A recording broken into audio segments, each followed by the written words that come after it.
ತೋರಿ ರಕ್ಷೆ ನೀಡುವರು. ನಿನ್ನ ಪೂಜೆಯ ನಿನ್ನ ಸೇವೆಯ ನಾನು ಮರೆಯಲಿಲ್ಲ. ನಮ್ಮ ಬಾಳಲಿ ಕೈ ತುಂಬ ದಾನ ಮಾಡೋ ಗುಣ ಬೆಳೆಸ್ಕೊಂಡ. ಸ್ವಾಮಿಗಳು ಎಲ್ಲಿಂದ ಬಂದಾರ, ಯಾರದಾರ, ದೊಡ್ಡವರು ಸಣ್ಣವರು ಏನೂ ಇಲ್ಲ, ಸ್ವಾಮಿಗಳದಾರ, ಕಾವಿ ಉಟ್ಕೊಂಡಾರ. ಇವರು ಸಮಾಜಕ್ಕೆ ತಮ್ಮನ್ನ ಅರ್ಪಣೆ ಮಾಡ್ಕೊಂಡವ್ರು ಅದಾರ ಅನ್ನೋ ಇದೊಂದೇ ಭಾವನೆ ಈ ಮನುಷ್ಯರ. ಕೊಟ್ಟು ಮರ್ತ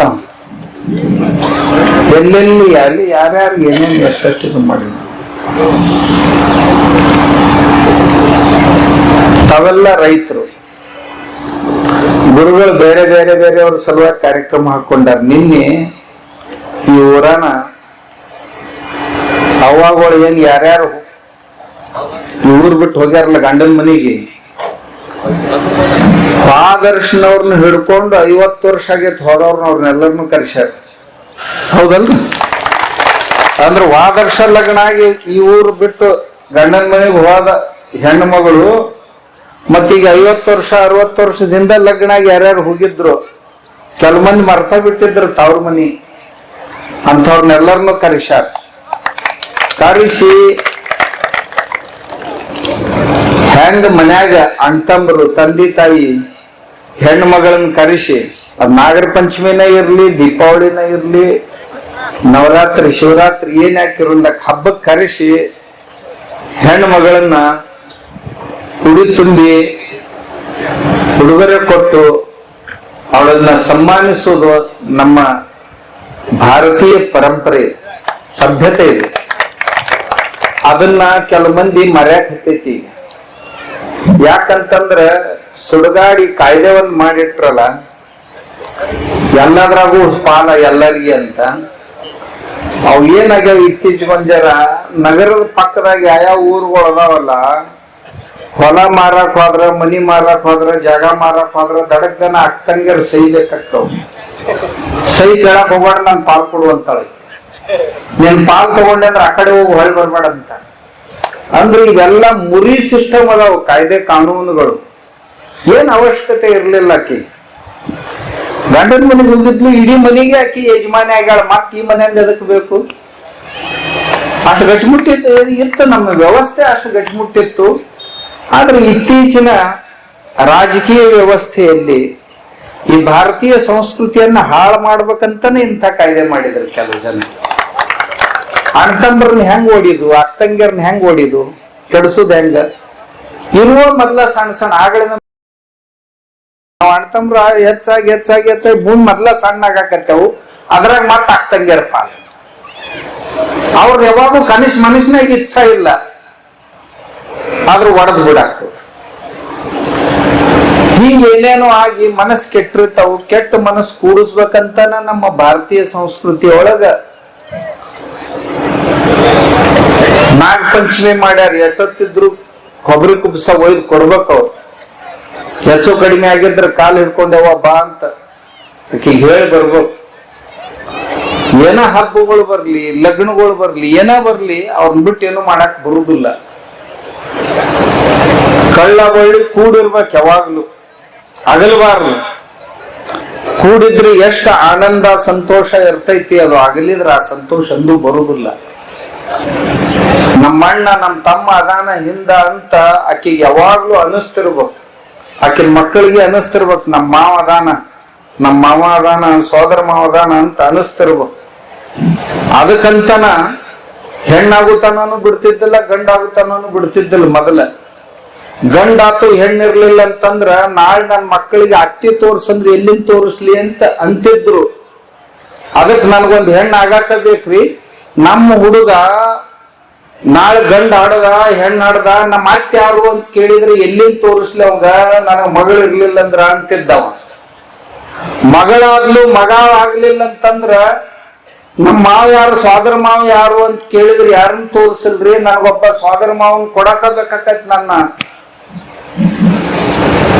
ಮಕ್ಕಳಿಗೆ ಅಂತ ಕೂಡಿಸ್ತಿದ್ರಿ. ಇವೆಲ್ಲ ಕಳ್ಳಬಳ್ಳಿ. ನಾವು ಅದರಲ್ಲೂ ನಾವೆಲ್ಲ ರೈತರು, ನಾವು ಕೂಡಿರೋದ್ರೊಳಗೆ ವಿಶ್ವಾಸ ಇಟ್ಕೊಂಡು ಬಂದವರು, ಬೇರೆ ಆಗುದ್ರಾಗಲ್ಲ. ಇತ್ತೀಚೆಗೆ ಏನಾತು, ಜರ ನಮ್ಮ ಹುಡುಗರು ಶಾಲಿ ಕಲ್ತುವ ಒಂದ್ ಎರಡೆರಡು ಶಬ್ದ ಇಂಗ್ಲಿಷ್ ಮಾತಾಡಕ್ ಕಲ್ತು, ಒಂದ್ ಜರ ಪ್ಯಾಂಟ್ ಹಾಕೊಂಡು ಅಂಗಿ ಹಾಕೊಂಡು ಖರಾಬ್ ತಕ್ಕೊಂಡು ಅವ್ರಪ್ಪ ಕೆಲಸ ಮಾಡ್ತಿರ್ಬೇಕು, ಇವ ಹಿಂಗ್ ಕಿಶದ ಕೈ ಹಾಕೊಂಡ್ ನಿಂದ್ರವ. ಅಂದ್ರ ಅವ ಗಡಿ ಆಳ್ ಕೆಲಸ ಮಾಡಕತ್ತಾನ, ಇವ ಮಾಲಕ್ ನಿಂತಾನ ಅಂತ ಅನ್ನಿಸ್ಬೇಕು ಮಂದಿಗೆ. ಈ ನಮ್ನಿ ಮಾಡಕ್ ಹತ್ತಿದ್ರ ನಮ್ ಹುಡುಗರು. ಇವನು ಏನಂದ, ತಮ್ಮ ಹೋಗ್ ನೀ ಅಭ್ಯಾಸ ಮಾಡಿ ಹೋಗು, ನಾ ಎಲ್ಲ ಹೊಲ ಮನೆ ನಾಳಕ್ ಮಾಡ್ತೀನಿ, ನಿನ್ಗೇನು ಕಡಿಮೆ ಬೀಳ್ಕೊಡಂಗಿಲ್ಲ ಹೋಗಂತ. ಇದು ಹುಚ್ಚ ಹಂಗ ಅಂತವ್ ಮಗನ, ಹಿಡಿ ಅದನ್ನ ತಗೋದನ್ನ, ಇದ್ರ ಕಡಿ ಇದನ್ನ ಕಡ್ದ ಕಡೆ ಹಾಕು, ಇದ್ರ ತೆಗಿ ಇದನ್ನ ತೆಗದ ಕಡೆ ಹಾಕು ಅಂತ ಹೇಳಿಲ್ಲ. ಬಿಡಾಕ್ ಹತ್ತಿದ ಬಿಟ್ಟು ಅವು ಮೊದಲ ಅವ್ವ ಎಮ್ಮೆ ಹಿಂಡಾಕ್ ಹತ್ತಿರ್ಲ ಅಂತಂದ್ರ ಹುಡುಗಿಯರು ಬಂದ್ ನಿಂದಿರ್ತಿದ್ರು, ನಾನು ಹಿಂಡ್ತೀನಿ ಅಂತ. ಈಗ ಮುದುಕಿ ಅವ್ವ ಹಿಂಡಿ 7 ಹೊತ್ನ್ಯಾಗ ದಂಡಿಗೆ ಅಟ್ಟ ಒಂದು ಗ್ಲಾಸ್ ನಟ್ಟು ಹಾಲು ಬಿಟ್ಟು ಬರ್ತಿದ್ಲು. ಆ ಗ್ಲಾಸ್ ನಟ್ಟು ಹಾಲು ಹಿಂಡಾಕ್ ಹುಡುಗಿ ಕಲಿತಿತ್ತು, ಕಲಿಸ್ತಿದ್ರು. ಈಗ ಎಲ್ಲರ ಬಾಲದ ಸಗಣಿ ಸಿಡದ್ ಗಿಡದಿತ್ತಂತ ಹುಡುಗಿಯರ ಕಡೆ ಹೋಗಂಗೆ ಅಲ್ಲ. ಯಾಕಂದ್ರೆ ಡ್ರೆಸ್ ನಮ್ನಿ ತಗೊಂಡ್ ಕೊಟ್ಟು ಬಿಟ್ರ ಅಪ್ಪ ಅವ್ವ. ಅವ್ ಹುಡುಗಿಯರಂದ್ರ ಈಗ ಮನ್ಯಾನ ಹೆಣ್ಮಕ್ಳು ಈ ಸೀರೆ ಉಟ್ಕೊಂಡವ್ರು, ಹಣಿ ಮ್ಯಾಗ ಕುಂಕುಮ ಹಚ್ಕೊಂಡವ್ರಂದ್ರ ಇವ್ ಅಲ್ಲಿಂದ ದೂರ ಆಗಾಕ ಏನಾರ ಮಾಡಿಕೊಟ್ರ ಸನ್ಯಾದಾಗ ಯಾರು ಹೋಗಲ್ರು, ಹೊಲ್ದಾಗ ಯಾರು ಬರೋಲ್, ಕೊಟ್ಟಿಗ್ಯಾಗ ಯಾರು ಹೋಗಾಕ್ ತಯಾರಿಲ್ಲ. ಹಕ್ಕ್ಯಾಗ ದನಗಳು ಯಾಕ ಅಂತಾರ, ಹಾಲ ಮೊಸರು ಬೇಕಂತ ದನ ಬೇಡ ಅಂತ, ತಿನ್ನಾಕ ಉಣ್ಣಾಕ ಬೇಕಂತ ಹೊಲ ಇರ್ಬೇಕಂತ ಹೊಲ್ದಾಗ ಹೋಗುದು ಬೇಡ ಅಂತ. ಎಂತ ಸಂಸ್ಕೃತಿ! ಏನ್ ತಿನ್ನವ್ರಪ್ಪ ಎಲ್ಲರೂ? ಏನ್ ಕಂಪ್ಯೂಟರ್ ತಿನ್ನವ್ರದೇರಿ? ತಿನ್ನಕ್ ಬರುದಿಲ್ಲ. ಮತ್ತ ಪರಿಸ್ಥಿತಿ ಕೆಟ್ಟಾಗೈತೆ. ಆಗಲೇ ನಮ್ಮ ಅಮ್ಮವ್ರ ಒಂದ್ ಮಾತು ಹೇಳಿದ್ರು, ನೀವು ಒಕ್ಕಲಿಗರು ಎಲ್ಲರೂ ತಲೆಯಾಗ ಇಟ್ಕೋಬೇಕ. ಅವ್ ಬಾಯಿ ನೋಡ್ರಿ ಗುಟ್ಕಾ ತಿಂದ್ ಹೆಂಗ್ ಕೆಂಪಾಗ್ಯಾವ, ಅದಕ್ಕೆ ಹೆಂಗ್ ಹೆಣ್ ಕೊಡುದು, ದೌಡ ಸಾಯ್ತಾವತ್ ನಮ್ಗೆ ಗೊತ್ತಿದ್ದು. ಮಕ್ಕಳು ನೀನ್ ವಿಧವೆ ಮಾಡುದು ಏನಂತಂದ್ರು, ನಮ್ಮ ಹುಡುಗರನ್ನ ಚಂದ ಕಾಪಾಡ್ಬಾರ್ದು ನಾವ್ ಮನ್ಯಾಗ. ಏನ್ರಿ ಹೊತ್ತು ಮುಳುಗಣ ಜೋಲಿ ಹೊಡಿತೈತಿ ಈ ವಯಸ್ಸಿನಾಗ. ನಾ ಹುಡುಗರನ್ನ ಕೇಳಿದೆ, ಎಲ್ಲಿ ಕಲ್ತ್ರೋ ದಾರು ಕುಡಿದನ್ನ ಅಂತ. ನಾವು ಸಣ್ಣವ್ರು ಇದ್ದೀವ್ರಿ, ಅವ್ರ ಲಗ್ನದ ಮೆರವಣಿಗೆ ನಡೀತಿತ್ರಿ, ಪುಕಟ ಕೊಡ್ತಿದ್ರು, ಅದ್ರಾಗ ಕಲ್ತೀವ್ರಿ ಅಂತ ಹೇಳಿ. ಅಂದ್ರ ಸಮಾಜ ಕೆಡ್ಸಕ್ ಯಾರು ಬಂದಿದ್ರಪ್ಪ? ಮಂದಿ ಯಾರ ಹೊರಗಿಂದ ಬಂದಿದ್ರ? ನಾವ ಎಲ್ಲರೂ ಕೂಡಿ ಕೆಡಿಸಿದವ್ರು. ಒಂದ್ ಲಗ್ನ ಆತಂತಂದ್ರ 100 ಹುಡುಗರು ಕೆಡ್ತಾವ್. ಇನ್ನೊಂದ್ ತಲೆಯಾಗ ಇಟ್ಕೋರ್ ನೀವು. ಒಂದ್ ಲಗ್ನ ಆತು, ಮೆರವಣಿಗೆ ಮಾಡಿದ್ರಿ ಅಂತಂದ್ರ 100 ಹುಡುಗರು ಹೊಸ ದಾರು ಕುಡ್ಯಾಕ 7ನೇತ್ತೆ 8ನೇತ್ತೆ ಹುಡುಗರು ದಾರು ಕುಡಿತಾವ್. ವಿಚಾರ ಮಾಡಿ, ಎಲ್ಲರೂ ನೋಡ್ತೀರಿ ನೀವು. ಆದ್ರ ಅವ್ರನ್ನ ತಿದ್ದಬೇಕಂತ ಒಬ್ರು ಅನ್ನಂಗಿಲ್ಲ. ಅವ ಲಗ್ನ ಖರ್ಚು ಎಷ್ಟು ಬರ್ತೈತಲ್ಲ, ಮೆರವಣಿಗೆ ಖರ್ಚುನು ಅಟ್ಟ ಬರ್ತೈತಿ. ಆ ಡಾಲ್ವಿ ತಂದು ಹಚ್ಬೇಕು, ಜನರೇಟರ್ ಹಚ್ಬೇಕು, ಏನಂತಾರ ಅದಕ್ಕೆ ದನ್ ಅಂತಿರ್ತಾವ, ಗಾಡಿ ಅದಿರ್ತಿರ್ತಾವಪ್ಪ. ಡಿಜಿ ತಂದ್ ಹಚ್ತಾರ. ಅದ್ರ ಮುಂದೆ ಕುಣಿತಿರ್ತಾವ. ಮುಂದ್ ತಾಸು 2 ತಾಸಿಗೆ ಡಿಜಿ ಬಂದಾದ್ರ ಜನರೇಟರ್ ಸೌಂಡ್ನಾಗ ಕುಣಿತಿರ್ತಾವ. ಯಾಕಂದ್ರೆ ಸುದ್ದಾಗ ಉಳಿದಿರೋದಿಲ್ಲ. ಅದು ಯಾವಾಗ ಬಂದಾಗಿರ್ತೈತಿ, ಅದು ಈಗ ಬರೇ ಜನರೇಟರ್ ಒಂದ ನಡೆದೈತಿ, ಆದ್ರೂ ಕುಣಿತಿರ್ತಾವ. ಯಾರಪ್ಪ ಕಲಿಸಿದವ್ರು? ನಿಮಗ್ ಹಿರಿಯರಿಗೆ ಬುದ್ಧಿರ್ಲಿಲ್ಲ. ನೀವೇನೆಲ್ಲ ಎಲ್ಲಾರ ಒತ್ತಿ ಇಟ್ಟಿರಿ ನಿಮ್ ಬುದ್ಧಿ? ಮಕ್ಕಳಿಗೆ ಹೇಳಕ್ ಬರ್ಲಿಲ್ಲ, ಮಕ್ಕಳಿಗೆ ತಿದ್ದಾಕ್ ಬರ್ಲಿಲ್ಲ. ನಾವು ತಪ್ಪಾಕ್ ಹತ್ತೀವಿ, ರೈತರು ಒಕ್ಕಲಿಗರು ತಪ್ಪಾಕ್ ಹತ್ತೀವಿ. ಇದನ್ನ ಬಹಳ ಕಾಳಜಿ ವಹಿಸ್ಬೇಕು. ನಂದೊಂದು ಕಳಕಳಿ ಪ್ರಾರ್ಥನೆ ಏನ್ ನಿಮ್ಮಲ್ಲಿ ಅಂತಂದ್ರ, ನೀವು ರೈತರೆಲ್ಲರೂ ಪ್ರತಿಜ್ಞೆ ಮಾಡ್ಬೇಕು. 6 ತಿಂಗಳಾಗಣ ಎಲ್ಲಾ ಬ್ಯಾಗ್ ತಗೊಂಡ ಊರಿಗೆ ಬಂದ. ಹೇಳ್ತರ್ಲಿ ಏನಾತ್ರಿ ಅಂತ, ಕಾರ್ಖಾನೆ ಬಂದ್ ಆತದು, ನಾ ಫ್ಯಾಕ್ಟ್ರಿಯಾಗ ಇದ್ನಲ್ಲ ಆ ಕಂಪನಿನ ಬಂದ್ ಆತು ಅಂತಂದ. ಮತ್ತ್ಯಾಕ್ ಹೋಗ್ತಿರ್ ಬಿಡ್ರಿ, ಇಲ್ಲೇ ಇದ್ ಬಿಡ್ರಿ. ನಮ್ ಹೊಲ್ದಾಗ ದಿನ 20 ಆಳ್ನ ಕಸ ತೆಗ್ಯಾಕ್ ಬರ್ತಾವು. 4 ಮಂದಿ ಕಡೆ ಆ ಹುಡುಗಿ ಅಟೋತಿಗೆ ಸೆಟ್ ಆಗಿರ್ತದ ಇದಕ್ ವಾತಾವರಣಕ್ಕೆ. ಆದ್ರೆ ಮೊದಲು ಸೆಟ್ ಆಗಿದ್ರೆ ಈ ಸ್ಥಿತಿ ಬರ್ತಿರ್ಲಿಲ್ಲ, ಅವ್ ಹೋಗಿ ಅಲ್ಲಿ ವಾಚ್ಮನ್ ಆಗೋ ಸ್ಥಿತಿ ಬರ್ತಿರ್ಲಿಲ್ಲ. ಅದಕ್ಕ ನೀವು ಒಂದ್ ವೇಳೆ ಖರೆ ಒಕ್ಕಲಿಗರ ಆಗಿದ್ರಿ ಅಂದ್ರ ನಾನು ಒಕ್ಕಲಿಗರ ಮಗನ ಅದೀನಿ. ಯಾಕಂದ್ರ ನಮಗೀಗ ಈ ಸಣ್ಣ ಸಣ್ಣ ಪ್ರಕರಣಗಳನ್ನ ನೋಡೋದು ಬಹಳ ಕಷ್ಟ ಆಗೈತಿ. ಮೊನ್ನೆ ಒಬ್ಬರ ಮನೆಗೆ ಹೋದೆ, ಮಾಡ್ಬೇಕಂತ ಮಾಡಬಾರ್ದು ಇಚ್ಛಾ ಇತ್ತು. ನಮ್ ರೈತರ ಮಕ್ಕಳು ಹಿಂಗಾಗಬಾರ್ದು ಅಂತ ಅನಿಸ್ತಿತ್ತಂದ್ರ ಎಲ್ಲರೂ ನೀವು ರೈತರಿಗೆ ನಂದು ಭಿನ್ನನೂ ಐತಿ, ನಂದೊಂದು ಸಲಹೆನೂ ಐತಿ. ನಿಮ್ಗೆ ಯಾರು ಲೆಕ್ಕಗದಿರಿ ಅವ್ರಿಗೆ ನಂದು ಭಿನ್ನ ಗಟ್ಟಿದ್ರ ಮಕ್ಕಳು ಕುಂಡಿನಾಗ ಒದ್ದೇನೆ ಅಂತೇಳಿ. ನಿಮ್ ಮನೆಗೆ ಯಾರ ಹುಡುಗಿಯರನ್ನ ಕೊಡ್ಬೇಕು, ನೀವು ಮಾತ್ರ ನಿಮ್ ಹುಡುಗಿಯರನ್ನ ಕೊಡಂಗಿಲ್ಲ. ಇದ್ಯಾವ ನ್ಯಾಯಪ್ಪ? ಯಾವ ನ್ಯಾಯ ಇದು? ಹಿಂಗಾದ್ರೆ ಸಮಾಜ ವ್ಯವಸ್ಥೆ ಉಳಿತಾವ? ರೈತರು ಉಳಿತಾರ? ಎಲ್ಲಾ ರೈತರು ಹಾದ್ರಪ್ಪ ಬೆಂಗಳೂರ್ಗ, ಏನ್ ಮಾಡೋರು ಊರಾಗ ಕುತ್ಕೊಂಡ್ ಮುಂದ ಏನ್ ಮಣ್ಣು ತಿನ್ನವ್ರು ಅದೇರಿ? ಏನ್ ಮಣ್ಣು ತಿನ್ನವ್ರು ಅದೀವೇನ್ ನಾವು? ಇಲ್ಲದ. ಅದಕ್ಕ ದಯವಿಟ್ಟು ರೈತರಾದವರು ನಮ್ಮ ಮಕ್ಕಳನ್ನ ನಾವು ರೈತರಿಗೆ ಕೊಡ್ತೀವಿ, ರೈತರ ಮನೆಯಿಂದನ ತರ್ತೀವಿ. ನಾವು ಉಳಿದವ್ರಿಗೆ ಮಕ್ಕಳು ಕೊಡುದಿಲ್ಲ ಅನ್ನೋ ಪ್ರತಿಜ್ಞೆ ಮಾಡ್ಬೇಕು ನೀವು. ಯಾವಾಗ ನಿಮ್ಗೆ ಆಗ್ತೈತನ ಕಷ್ಟ? ಯಾಕಂದ್ರೆ ನೀವೇ ಎಲ್ಲ ಮನಿ ಹಾಳು ಮಾಡಿದವ್ರ ಹೆಣ್ಮಕ್ಳು. ಅವು ಹುಡುಗಿಯರ ಮನ್ಯಾಗ ಏನಾರು ಬಂದ್ ಕೆಲಸ ಏನಕ್ಕೂ ಕೈ ಹಚ್ಚಬೇಡ, ಇದ್ರ ಕೈ ಹಚ್ಚಬೇಡ, ನಿಮ್ಮ ಮಕ್ಕಳು ಬರೇ ಸಾಲಿ ಕಲಿ, ನೀನ್ ದೊಡ್ಡ ಸಾಯ್ಬುಕ್ ಕೊಡ್ತೀವಿ. ಏನ್ ದೊಡ್ಡ ಸಾಯ್ಬುಕ್ ಕೊಡ್ತಿರವ? ತುಡುಗರಿಗೆ. ತುಡುಗ್ರಂದ್ರೆ ಏನಪ್ಪ? ಕೆಲಸ ಮಾಡ್ಲಾರ್ದ ಹೆಚ್ಚ ಪಡಿಬೇಕನ್ನ ನಾವು. ಯಾವ ಪರಿಶ್ರಮ ಪಡೋರ್ಗ್ ಕೊಡ್ರಿ, ಒಕ್ಕಲ್ತನ ಮಾಡೋರ್ಗ್ ಕೊಡ್ರಿ, ಎಲ್ಲರಿಗೆ ಅನ್ನ ನೀಡವನಿ. ಎಲ್ಲಿ ತನ ನಮ್ಮ ರೈತನ ಪ್ರತಿಷ್ಠೆ ಹೆಚ್ಚಾಗುದಿಲ್ಲಲ್ಲ ಅಲ್ಲಿ ತನ. ನೀವು ರೈತರು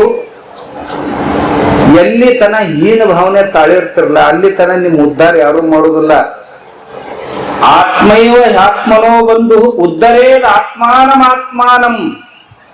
ಆತ್ಮೈವ ಹ್ಯಾತ್ಮನೋ ಬಂಧು ಆತ್ಮೈವ ರಿಪುರಾತ್ಮನಃ. ಕೃಷ್ಣ ಪರಮಾತ್ಮ ಒಂದು ಮಾತನ್ನ ಹೇಳ್ಯಾನ ಭಗವದ್ಗೀತೆಯೊಳಗೆ, ಏನಂತ? ನಮ್ಮ ಉದ್ಧಾರ ಹೊರಗಿನವ್ರು ಯಾರು ಮಾಡಕ್ ಸಾಧ್ಯ ಇಲ್ಲ, ನಮ್ಮ ಉದ್ಧಾರ ನಾವ ಮಾಡ್ಕೋಬೇಕು. ಆತ್ಮೈವ ಆತ್ಮನೋ ಬಂಧು ಆತ್ಮೈವ ರಿಪುಃ ಆತ್ಮನಃ. ಆತ್ಮರೇ ನಮ್ಮ ಆತ್ಮನೇ ನಮ್ಮ ಬಂಧು, ನಮ್ಮ ಆತ್ಮನೇ ನಮ್ಮ ಶತ್ರು. ನಮ್ಮ ಆತ್ಮ ಒಳ್ಳೆಯ ವಿಚಾರ ಮಾಡಿದ ನಮ್ಮ ಕಲ್ಯಾಣಕ್ಕೈತಿ, ಅವನೇ ನಮ್ಮ ಬಂಧು. ನಮ್ಮ ಆತ್ಮ ನನ್ನ ಮನಸ್ಸು ಕೆಟ್ಟ ವಿಚಾರ ಮಾಡಿತು, ಅದೇ ನನ್ನ ಹಾಳು ಮಾಡುವುದು, ಅದೇ ನನ್ನ ಶತ್ರು. ಆದ್ರಿಂದ ನಾವೇ ನಮ್ಮ ಶತ್ರುಗಳು, ನಾವೇ ನಮ್ಮ ಮಿತ್ರರು. ಇದನ್ನ ನಾವು ಮರ್ಯಾಕ್ ಆಗುದಿಲ್ಲ. ನಾವು ಸುಮ್ಮನೆ ಮಂದಿಗೆ ಆರೋಪ ಮಾಡ್ತೀವಿ, ಮಂದಿಗೆ ದೋಷ ಕೊಡ್ತೀವಿ, ಹಿಂಗ್ ಮಾಡ್ಬಾರ್ದು ಹಂಗ್ ಮಾಡ್ಬಾರ್ದು. ಹಂಗೇನಿಲ್ಲ, ಎಲ್ಲದರ ಬೀಜ ನಾವು ಅದೀವಿ. ಅದಕ್ಕೆ ದಯವಿಟ್ಟು ಕೃಷಿಕರು, ನಾವು ಉಳಿದದ್ದನ್ನ ಹಿಂದಾಗಡೆ ಹೇಳ್ತೀನಿ, ಇದನ್ನ ಮೊದಲು ಹೇಳ್ತೀನಿ. ಯಾಕಂತಂದ್ರೆ ಇದು ಪಕ್ಕ ತಲೆಯಾಗಿ ಇರ್ಲಿ ತಮಗೆ. ಮತ್ ನೀವು ಕೇಳ್ತೀರ ಎಷ್ಟ್ರ ಮಟ್ಟಿಗೆ ಪಾಲಿಸ್ತೀರ ನಮ್ಗೇನ್ ಗ್ಯಾರಂಟಿ ಇಲ್ಲ. ನಿಮ್ಗೆ ಸುಮ್ ಎಲ್ಲಾರ ಒಂದೊಂದ್ ಕಾಳ ನಾಡ್ತಾವ, ಉಳಿದು ಎಲ್ಲ ಹಂಗ ಹೊಕ್ಕವ, ನನ್ಗೆ ಗೊತ್ತೈತಿ. ಆದ್ರೂ ನಮ್ ಕರ್ತವ್ಯಪ್ಪ ಹೇಳ್ಬೇಕಲ್ಲ. ಯಾರು ಹೇಳಿಲ್ರಿ ನಮಗ ಅವಾಗ ತಿಳುವಳಿಕೆ ಅಂತ ಅನಬಾರ್ದು ನಮ್ಮ ಮುಂದಿನ ಪೀಳಿಗೆ. ನೋಡ್ರಿ, ಬಾಳ ದೊಡ್ಡ ಹಾನಿ ಆಕೈತಿ ಇದರಿಂದ ಸಮಾಜದ. ಈ ಬಿಸಿಲ ಚಳಿ ಅನ್ಲಾರ್ದ ಬೆಳಿ ಬೆಳೆಸುದೇನ್ ಪಾಪದ ಕೆಲಸ? ಇಂಥ ಪವಿತ್ರ ಕೆಲಸ ಎಲ್ಲರಿಗೂ ತಿನ್ನಾಕ್ ಹಾಕವ್ರ ಇವ್ರ. ಸೀಮೆ ಮ್ಯಾಗ ನಿಂತಂತ ಸೈನಿಕನಿಗೆ ಹಾಕವ್ರು ಇವ್ರ. ಬಜಾರ್ದಾಗ ಕುಂತಂತ ವ್ಯಾಪಾರಿಗೆ ತಿನ್ಸವ್ರು ಇವ್ರ. ಆಫೀಸ್ನಾಗ ಹೋಗಿ ನೌಕರಿ ಮಾಡೋರಿಗೆ ಹೊಟ್ಟೆಗೆ ಹಾಕವ್ರು ಇವ್ರ. ನಮ್ಮಂತ ಸ್ವಾಮಿಗಳಿಗೆ ಹೋಗಿ ಕರ್ಕೊಂಡು ಹೋಗಿ ಉಣಸವ್ರು ಇವ್ರ. ಎಲ್ಲರಿಗೂ ಉಣಸ ಅವ್ರೇನ್ ಪಾಪ ಮಾಡ್ಯಾರ? ಇಂಥ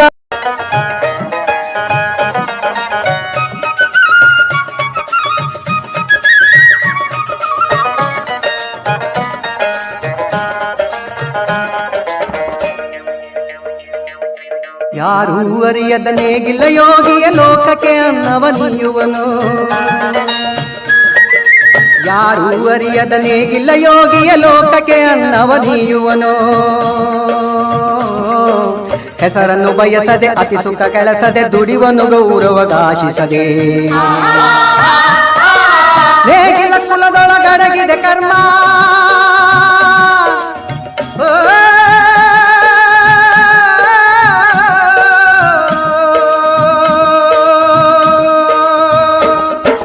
ನೇಗಿಲ ಕುಲದೊಳಗಡಗಿದೆ ಕರ್ಮ ನೇಗಿಲ ಮೇಲೆಯ ನಿಂತಿದೆ ಧರ್ಮ ನೇಗಿಲ ಮೇಲೆಯ ನಿಂತಿದೆ ಧರ್ಮ ಉಳುವ ಯೋಗಿಯ ನೋಡಲ್ಲಿ ಉಳುವ ಯೋಗಿಯ ನೋಡಲ್ಲಿ ಉಳುವ ಯೋಗಿಯ ನೋಡಲ್ಲಿ ಭಿಕ್ಷವಾಗಿರ್ತದೆ. ಬಸವಣ್ಣವರು ತನ್ನ ವಚನದಲ್ಲಿ ಹೇಳ್ತಾರೆ, ಕೃಷಿಕೃತ್ಯ ಕಾಯಕವ ಮಾಡುವ ಸದ್ಭಕ್ತನ ಪಾದಂಗಳ ತೋರಿಸಿ ಎನ್ನ ಬದುಕಿಸಯ್ಯ. ಆತನ ತನು ಶುದ್ಧ ಮನಶುದ್ಧ ಭಾವಶುದ್ಧ ಆತನ ಮನವಿಗೆ ಹೋಗಿ ಲಿಂಗ ಪೂಜೆ ಕೈಗೊಂಡ ಗುರುವಿನ ಜೀವನ ಪಾವನ ನೋಡ ನಮ್ಮ ಕೂಡಲ ಸಂಗಮ ದೇವ ಅಂತೇಳಿ ವಚನಕಾರರು ಹೇಳ್ತಾರೆ. ಅಂದ್ರೆ ರೈತಾಪಿತನ ಅಂದ್ರೆ ಅಷ್ಟು ಶ್ರೇಷ್ಠವಾದದ್ದು. ಜಗತ್ತಿನ 84 ಲಕ್ಷ ಜೀವಿಗಳು ಅಂತೇಳಿ ಕನಕದಾಸರು ಹೇಳ್ತಾರಲ್ಲ, 84 ಲಕ್ಷ ಜೀವಿಗಳಿಗೂ ಅನ್ನ ಕೊಟ್ಟಿರ್ತಕ್ಕಂಥ ಪುಣ್ಯಾತ್ಮ ಯಾರಾದ್ರೂ ಇದ್ರೆ ಅದು ರೈತ ಮಾತ್ರ. ಕುವೆಂಪು ಒಂದ್ ಕಡೆ ಬರೀತಾರೆ, ರಾಜ್ಯಗಳೆಳೆಯಲಿ ರಾಜ್ಯಗಳು ಇಡಿಸಲಿ ಆರಲಿ ಗದ್ದಿಗೆ ಮುಕುಟಗಳು ಮುತ್ತಿಗೆ ಹಾಕಲಿ ಸೈನಿಕರೆಲ್ಲ ಬಿತ್ತುವುದು ಬಿಡುವುದೇ ಇಲ್ಲ. ನೇಗಿಲ ಕುಲದೊಳಗಡಗಿದೆ ಕರ್ಮ ನೇಗಿಲ ಮೇಲೆಯೇ ನಿಂತಿದೆ ಧರ್ಮ ಅಂತೇಳಿ ಕುವೆಂಪುರವರು ಬರೀತಾರೆ. ಅಂದ್ರೆ ನಾವೆಲ್ಲ ನಮ್ಮ ಧರ್ಮಗಳು ಎಷ್ಟೆಷ್ಟು ಶ್ರೇಷ್ಠ ಅಂತ ನಾವೆಲ್ಲ ಅಂದ್ಕೊಂಡಿದ್ದೀವೋ, ರೈತನ ಕುಲ 3 ವರ್ಷ ನೇಗಿಲ ಕುಲ ನೆಲಕ್ಕೆ ಹೋಗದಿದ್ರೆ 3 ವರ್ಷ ಈ ಜಗತ್ತಲ್ಲಿ ಯಾವ ಧರ್ಮನೂ ಉಳಿಯೋದಿಲ್ಲ. ರೈತ ಇರೋದಕ್ಕೆ ಜಗತ್ತು ಬದುಕಿರೋದು, ನಾವೆಲ್ಲ ಬದುಕಿರೋದು. ರೈತನ ಆಶೀರ್ವಾದ, ರೈತನ ಕರುಣೆಯಿಂದ ನಾವೆಲ್ಲ ಬದುಕ್ತಾ ಇದ್ದೇವೆ. ಕೈ ಕೆಸರಾದರೆ ಬಾಯಿ ಮೊಸರೆಂಬ ಹಿರಿಯರ ಅನುಭವ ಸತ್ಯ, ಇದ ನೆನಪಿಡಬೇಕು ನಿತ್ಯ.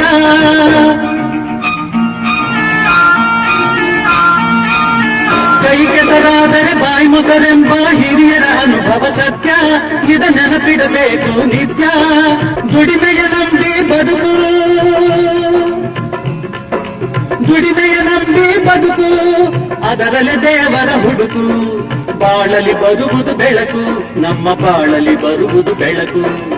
ಆಗದು ಎಂದು ಕೈಲಾಗದು ಎಂದು ಕೈಗಟ್ಟಿ ಕುಳಿತರೆ ಸಾಗದು ಕೆಲಸವು ಮುಂದೆ. ಮನಸೊಂದಿದ್ದರೆ ಮಾರ್ಗವು ಉಂಟು, ಕೆಚ್ಚದೆ ಇರಬೇಕೆಂದೆಂದು. ಆಗದು ಎಂದು ಕೈಲಾಗದು ಎಂದು ಕೈಗಟ್ಟಿ ಕುಳಿತರೆ ಸಾಗದು ಕೆಲಸವು ಮುಂದೆ. ಶಿವ ಜಗವೆಲ್ಲ ನಿನ್ನದೇ ಶಿವ ಎಲ್ಲ ಹೇಳಿ ಕೇಳಿ ನಾವು ಮಣ್ಣಿನ ಮಕ್ಕಳು ಕಣೆಯ. 10 ಜನಕ್ಕೆ ಅನ್ನ ಹಾಕೋ ಕೈನ ತುತ್ತು ಅನ್ನಕ್ಕೆ ಚಾಚಬಾರದು. ನೀನು ಈ ಕೆಲಸ ಕಲಿಯೋದು ಕಾಲೇಜ್ಗೆ ಹೋಗ್ಬೇಕಾಗತ್ತಾ? 10 ದಿವಸ ನನ್ನ ಜೊತೆ ಸುತ್ತಾಡ್ಕೊಂಡ್ರು ತನ್ನ ಪಡೆಗೆ ತಾನೇ ಬರುತ್ತೆ. ಈ ಸರ್ಕಾರಿ ಕೆಲಸ ಅನ್ನೋದು ಒಬ್ರು ಕೈಕಾಲು ಹಿಡಿಯೋ ತಾಪೇದಾರಿ ಅಥವಾ ಇನ್ನೊಬ್ಬರನ್ನ ಜಬರ್ದಸ್ತ್ ಮಾಡೋ ಅಧಿಕಾರ. ನಮ್ಮ ಕೈಕಾಲ ಮೇಲೆ ನಾವು ನಿಂತ್ಕೊಳ್ಳೋ ಶಕ್ತಿ ಇರುವಾಗ ನಾವ್ಯಾಕೆ ಇನ್ನೊಬ್ರಿಗೆ ತಲೆ ತಗ್ಗಿಸಿ ನಡಿಬೇಕು? ನಾವ್ ಯಾವಾಗ್ಲೂ ತಲೆ ಎತ್ತಿ ಬಾಳ್ಬೇಕು. ಅದು ಈ ಭೂತಾಯಿನ ನಂಬುದವರು ಮಾತ್ರ ಸಾಧ್ಯ. ನನ್ ಮಾತು ಕೇಳು, ಈ ನಿನ್ನ ಕೆಲಸದ ಚಪಲೆಲ್ಲ ಬಿಟ್ಬಿಡು. ಈ ತಾಯಿನ ನಂಬ್ಕೋ. ಇವಳು ನಂಬುದವ್ರನ್ನ ಯಾವತ್ತೂ ಕೈ ಬಿಡೋದು.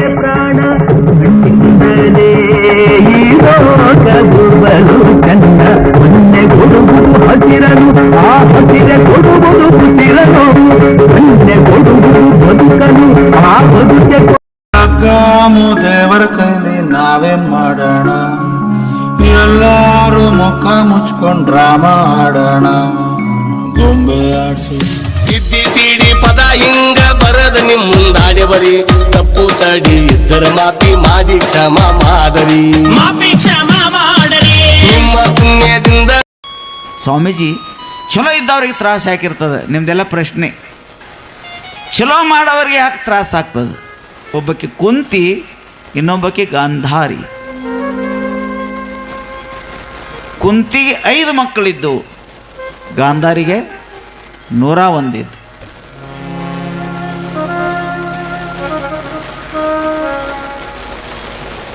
ಆದ್ರೆ 5 ಮಕ್ಕಳಿದ್ರು ಸಹಿತ ಆ ತಾಯಿ ಒಬ್ರು ಕಳ್ತನ ಮಾಡಬೇಡ್ರಿ, ಒಬ್ರು ಸುಳ್ತನ ಮಾಡಬೇಡ್ರಿ, ಅನ್ಯಾಯ ಮಾಡಬೇಡ್ರಿ, ಬಡದು ಕಸ್ಕೋಬೇಡ್ರಿ, ಸೊಕ್ಕಲೆ ಬದುಕಬೇಡ್ರಿ, ಅಹಂಕಾರದಿಂದ ಇರಬೇಡ್ರಿ, ಇನ್ನೊಬ್ರು ಕೆಡಿಸಬೇಡ್ರಿ, ದಾನ ಮಾಡ್ರಿ, ಧರ್ಮ ಮಾಡ್ರಿ, ಬಿದ್ದವ್ರನ್ನ ಎತ್ತರಿ, ಕಷ್ಟದಲ್ಲಿದ್ದವ್ರು ಬೆನ್ನಿಂದ ನಿಲ್ರಿ, ಕೈಯ ಬಾಯ ಮನಸ್ಸು ಚಲೋ ಇಟ್ಕೊಂಡು ಎಲ್ಲರಿಗೂ ಒಳ್ಳೇದು ಮಾಡ್ರಿ ಅಂತ ಒಬ್ಬಾಕಿ ತಾಯಿ ಕಲಿಸಿಳು. 12 ವರ್ಷ 2 ಸಲ ಹಾಕಿ ವನವಾಸ ಆಯ್ತು. ಅದರ ಕಡೆ ಕುಂತಿ ಮಕ್ಕಳ ಗೆದ್ದು ಧರ್ಮರಾಜ ಸಿಂಹಾಸನ ಮೇಲೆ ಕುಂತ. ಗಾಂಧಾರಿಗೆ ನೆಗ್ಯಾನಿಗೆ 101 ಮಕ್ಕಳಿದ್ದು, ಒಂದು ಉಳಿಲಿಲ್ಲ. 16 ಲಕ್ಷ ಸೇನಾ ಇತ್ತು, ಎಲ್ಲ ರಾಜರು ಇವ್ರ ಕಡೆನೇ ಇದ್ರು. ಅದರ ಕುಂತಿ ಮಕ್ಕಳ ಕಡೆ ಧರ್ಮ ರಕ್ಷಣೆಗಾಗಿ ಒಬ್ಬ ಕೃಷ್ಣ ಪರಮಾತ್ಮ ನಿಮ್ಮಂಥವ್ರು ಚಲೋ 4 ಮಂದಿ ಬಿಟ್ಟರೆ ಇಲ್ಲ, ದೊಡ್ಡ ದೊಡ್ಡವ್ರ ಶೂರರೆಲ್ಲ ಧೀರರೆಲ್ಲ 16 ಲಕ್ಷ ಸೇನೆ 100 ರಾಜರು ಸಹಾಯ ಮಾಡಕ್ಕೆ ಬಂದಿದ್ರು, ಅಧರ್ಮದ ಸಹಾಯ ಮಾಡಕ್ಕೆ ಬಂದಿದ್ರು. ಬೆಂಕಿಯಾಗ ಒಣದು ಹಸಿದು ಕೂಡಿ ಅಡ್ಡು ಸುಟ್ಟು ತಂದಂಗೆ 16 ಲಕ್ಷ ಸೇನೆ 101 ಮಕ್ಕಳು ಎಲ್ಲರೂ ನೆಲ ಸಮಾನಾಗಿ ರಕ್ತದ ನದಿ ಹರಿತು. 5 ಮಕ್ಕಳಿದ್ರು ಕೂಡ ಈ ಮಕ್ಕಳು ಯಾಕೆ ಉಳಿದ್ರಿ? ಧರ್ಮದ ನೀತಿಯಿಂದ ಬಾಳೆ ಬದುಕುವಂಥದನ್ನು ಕಲಿಸುವಂಥ ತಾಯಿ ಸಂಸ್ಕಾರ. ಮೊದಲನೇ ಪಾಠಶಾಲೆ ಯಾವುದ್ರಿ? ಮನೆ. ಮೊದಲನೇ ಗುರು ಯಾರು? ತಾಯಿ. ನಮ್ಮ ಮಕ್ಕಳೆಲ್ಲ ಕೈಯಾಗ ಮೊಬೈಲ್ ಹಿಡ್ಕೊಂಡು ಯಾರೂ ಮಾತು ಕೇಳುವಲ್ಲ, ಒಂದು ಮನೆ ಶೆಟೆತಾವ ಯಾಕೆ ಓದತ್ತೇನ್ರಿ ಹೇಳ್ರವ? ಅವು ಇಟ್ಟಿಟ್ಟದಾವ 7ನೇಂತೆ 8ನೇಂತೆ ಒಟ್ಟು ಏನಾದ್ರು ಪುಸ್ ಯಾಕೆ ಮಾಡತ್ತಾವ ಓದತ್ತೇನ್ರಿ? ಅವನ ಸಂಸ್ಕಾರ ಕಡಿಮೆ ಐತಿ. ದೇವ್ರ ಜಗಲಿ ಮ್ಯಾಗ ಲಕ್ಷ್ಯ ಇಲ್ಲ. ನಮ್ಮ ಅಜ್ಜಿಗಳೆಲ್ಲ ಹಿರಿಯರೆಲ್ಲ ರಾಮಾಯಣ ಮಹಾಭಾರತ ನೀತಿ ಕಥೆ ಹೇಳ್ತೀರ, ಅವ್ರು ಹೋಗಿಬಿಟ್ರು. ಮೊದಲನೇ ಮನೆಯೇ ಪಾಠಶಾಲೆ. ಮೊದಲನೇ ಗುರು ಹಡದಂಥ ತಾಯಿ ಒಬ್ಬಕ್ಕೆ ಕುಂತಿ ನೀತಿ ನ್ಯಾಯ ಧರ್ಮದಿಂದ ಬಾಳೆ ಬದುಕ್ರೆ ಅಂತ ಕಲಿಸಿರು. ಅವರು ಧರ್ಮ ರಕ್ಷಣೆಗಾಗಿ ಒಬ್ಬ ಗುರು ಹಾಗೆ ಕೃಷ್ಣ ಭಗವಂತ ದೇವರು ಬೆನ್ನಿಂದ ಬಂದ ನಿಂತ. ಮುತ್ತಿನಂಥ 5 ಮಕ್ಕಳಿದ್ದರು ಸಹಿತ ಧರ್ಮ ಹಸ್ತಿನಾಪುರ ಸಿಂಹಾಸನ ಮೇಲೆ ರಾಜ ಧರ್ಮ ಕುಂತ ಎಷ್ಟೋ ವರ್ಷ ಸಮಾಜಕ್ಕಾಗಿ ಧರ್ಮದ ರಾಜ್ಯ ಮಾಡಿರುವಂಥ. ತಂಗಿನ ಕಳಸಾಗ ಬಂದಿದ್ದ ಗಾಂಧಾರಿ ತಮ್ಮ ಅನ್ನ, ಅವ ಯಾರು ಹೇಳ್ರಿ? ಶಕುನಿ. ಅವು ಇಟ್ಟಿಟ್ಟ ಸಣ್ಣಾಗಿದ್ದಾಗಿಂದ ನೀವು ಯಾರಿಗೂ ಮನೆ ಮಾಡ್ರಿ, ಯಾರಿಗೂ ಕೈ ಮುಗಿಬೇಡ್ರಿ, ರಾಜಾರ ಮಕ್ಕಳದ್ರಿ, ನಿಮಗ ಆಗಲಿ, ಅವು 5 ಅದಾವತ್ತು 5 ಬೆಳ್ಳ ಕಡ್ದಂಗೆ ಅವೆಲ್ಲ ಮುಗಿಸ್ರಿ, ಅಂದ್ರೆ ಸೊಕ್ಕಲೆ ಇರ್ರಿ, ಬಗ್ಗಬೇಡ್ರಿ, ಕೈ ಮುಗಿಬೇಡ್ರಿ, ಹಂಗಂತ ತಿಳ್ಕೊಂಡು ಸಣ್ಣ ಇರುವಂಥ 101 ಮಕ್ಕಳಿಗೆಲ್ಲ ಸ್ವಾರ್ಥ ಅಹಂಕಾರ ದ್ವೇಷ ಅನ್ನುವಂಥ ಕೆಟ್ಟ ವಿಷದ ನೀರು ಹನಿಸಿದ. ಗಾಂಧಾರಿ ಮಕ್ಕಳದೊಂದು ದೊಡ್ಡ ಬಳ್ಳಿ, 101 ಮಕ್ಕಳು ಬಳ್ಳಿತ್ತಲ್ಲ, ಆ ಬಳ್ಳಿ ಎಲ್ಲನೂ ಕೈ ಆತು. ಆ ಕಾಯಿಗಳೆಲ್ಲ ಕೈ ಆದ. ಅದಕ್ಕೆ ಕಾರಣ ಶಕುನಿ ಅಂತಕ್ಕಂಥ ಒಬ್ಬ ಯಾವಾಗಲೂ ದ್ವೇಷದ ಕೆಟ್ಟ ಸಂಸ್ಕಾರ ನೀರು ಹಾಸೋದ್ರಿಂದ ಅಖಂಡವಾಗಿರ್ತಕ್ಕಂಥ ಒಂದು ಮನಿತನ ದ್ವೇಷದಲ್ಲಿ ನಡ್ಕೋತು. ಸಂಘ 2 ರೀ. ಶಕುನಿ ಮಾಮನ ಸಂಘ ಮಾಡಿದವರು ಗಾಂಧಾರಿ ಮಕ್ಕಳು. ತಾಯಿ ಸಂಸ್ಕಾರ ಕೃಷ್ಣ ಭಗವಂತನ ಸಾನ್ನಿಧ್ಯದಲ್ಲಿದ್ದವರು ಪಾಂಡವರು. ಕೊನೆಗೆ ವಿಜಯ ಕಷ್ಟ ಆದ್ರೆ ಆಯಿತು, ಅದರ ವಿಜಯ ಯಾರಿಗೆ ಆತಂದ್ರೆ ಪಾಂಡವರಿಗೆ ಆಯ್ತು. ಇನ್ನೊಂದು ಮಾತು ನಿಮಗೆ ಗೊತ್ತಿರಲಿ, ಸ್ವಾಮೀಜಿ ಚಲೋ ಇದ್ದವ್ರಿಗೆ ತ್ರಾಸ ಹಾಕಿರ್ತದೆ. ನಿಮ್ದೆಲ್ಲ ಪ್ರಶ್ನೆ, ಚಲೋ ಮಾಡೋರಿಗೆ ಯಾಕೆ ತ್ರಾಸ ಆಗ್ತದೆ? ನಿಮಗೆ ಇನ್ನೊಂದು ಮಾತು ಹೇಳಿ, ಮಾವಿನ ಗಿಡಕ್ಕೆ ಕಲ್ಲು ಯಾಕೆ ಹೋಗ್ತಾರು? ಬೇವಿನ ಗಿಡಕ್ಕೆ ಕಲ್ಲು ಹೋಗೋದು ಯಾರು ನೋಡೇನು? ಮಾವಿನ ಗಿಡಕ್ಕೆ ಯಾಕೆ ಹೋಗಿತಾರೆ? ಬೇವಿನ ಗಿಡಕ್ಕೆ ಯಾಕೆ ಹೋಗಂಗಿಲ್ಲ? ಮಾವಿನ ಗಿಡ ಒಂದು ಕಲ್ಲು ಹೊಡೆಸ್ಕೊಂಡ್ರೆ ಏನು ಕೊಡ್ತದೆ? ಸಿಹಿಯಾದಂಥ ಹಣ್ಣು ಕೊಡ್ತದೆ. ಒಳ್ಳೆದ್ರದ ಪರೀಕ್ಷೆ ಇರ್ತದೇನ, ಕೆಟ್ಟದ ಪರೀಕ್ಷೆ ಇರಂಗಿಲ್ಲ. ಬಂಗಾರ ಬೆಂಕಿಯಾಗ ಹಾಕಿ ಸುಟ್ಟು ನೋಡ್ತಾರೆ, ಗಟ್ಟೈತಿ ಇಲ್ಲ ಅಂತ ತಿಳ್ಕೊಂಡು ಕಟ್ಟಿಗೆ ಎಟ್ಟೋ ಸುಡ್ತಾರೆ, ಅವೇನು ಬಂಗಾರ ಆಗಂಗಿಲ್ಲ ಜೀವನದೊಳಗೆ. ದೂರ ದುರ್ಜನರ ಸಂಘ ಅದು ಭಂಗವಯ್ಯ. ಜೀವನದಲ್ಲಿ ಒಳ್ಳೆ ಕೆಟ್ಟದನ್ನು ನಾವು ಮಾಡಕ್ಕೆ ಹೋಗಬಾರ್ದು. ಜೀವನದಲ್ಲಿ ನಮ್ಮ ಸಮಾಜದೊಳಗೆ ಈಗೊಂದು 30-40 ವರ್ಷದೊಳಗೆ ನಮ್ಮೆಲ್ಲ ಹೊಸ ಪೀಳಿಗೆ ಐತೆ, ಎಲ್ಲ ಕೆಟ್ಟು ಹೋಯ್ತು. 10 ಹೆಜ್ಜೆಗೊಂದು ದಾಬೆ ಅದು.